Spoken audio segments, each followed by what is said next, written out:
В этой связи считаю необходимым принять уже давно назревшее решение незамедлительно признать независимость и суверенитет Донецкой Народной Республики и Луганской Народной Республики.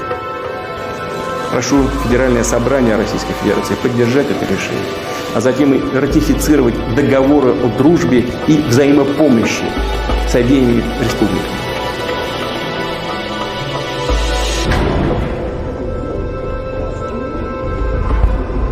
В прошлые годы расширение российских границ